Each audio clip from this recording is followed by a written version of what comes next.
നിങ്ങൾ ഇത്തവണ നിലമ്പൂർ കൂപ്പ് ലേലത്തിൽ പങ്കെടുക്കുന്നുണ്ടോ? അതറിഞ്ഞിട്ട് നിങ്ങൾക്ക് എന്ത് വേണം? ഒരു മത്സരം ഒഴിവാക്കാൻ വേണ്ടി ചോദിച്ചതാണ്. ഈ ലേലത്തിൽ നിന്ന് പിന്മാറാൻ നിങ്ങൾക്ക് എത്ര രൂപ വേണം? തന്റെ കാശ് എനിക്ക് വേണ്ട. എങ്കിൽ പറഞ്ഞ വാക്ക് പാലിക്കണം. വാക്കോ? കഴിഞ്ഞ തവണ മിസ്റ്റർ തരകൻ പറഞ്ഞതനുസരിച്ച് കരിമലക്കൂപ്പ് ഞാൻ നിങ്ങൾക്ക് വിട്ടുതന്നു. പകരം ഈ കൂപ്പിൽ നിങ്ങൾ പങ്കെടുക്കില്ല എന്ന് അയാൾ എനിക്ക് ഉറപ്പ് തന്നിരുന്നു. തരകൻ ഉറപ്പ് തന്നെങ്കിൽ അവനോട് ചോദിക്കും. ഞാൻ ആർക്കും വാക്ക് കൊടുത്തിട്ടില്ല.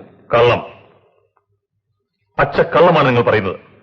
പറഞ്ഞ വാക്കിനോ കൊടുത്ത ഉറപ്പിനോ കാശിന് വരെയില്ലാത്ത നിങ്ങളെ. ഇത് നിങ്ങളുടെ ഓഫീസ്. ഇവിടെ ഞാൻ നിങ്ങളെ അനുസരിക്കുന്നു. നിലമ്പൂർ വരുമല്ലോ, നമുക്ക് അവിടെ വെച്ച് കാണാം.